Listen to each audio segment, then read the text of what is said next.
Dinig ang pagtatalo ng dalawang lalaki sa kuha ng CCTV sa Plaridel, Bulacan at maya-maya pa.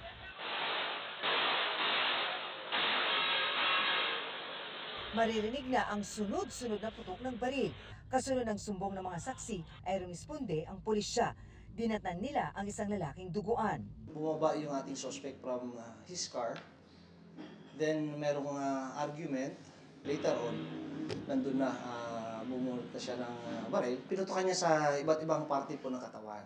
Patay ang biktimang cellphone technician ni binariles sa tapat mismo ng kanyang shop. Agad din natukoy ang suspect na kaibigan pala ng biktima. Sa investigasyon ng Plaridel Police, 6 na basyo ng bala ng kalibre 45 ang na-recover nila sa crime scene. Kaya matindi raw ang galit ng suspect sa biktima. Tinitingnan natin dito is love triangle, personal grudge. Kumbaga, parang itong victim po natin is parang meron silang illicit affair yung girlfriend. Nagsagawa agad ng hot pursuit operation ng pulisya. Wala sa bahay ang suspect ng puntahan ng mga pulis. Paano yung sabihin, pwede gamitin naman ng pagpurmusan man sa iyong hukuma dito sa Pilipinas?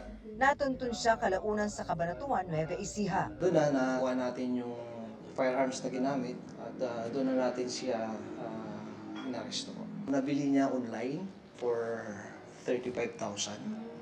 Therefore, walang papel. Wala siyang papel.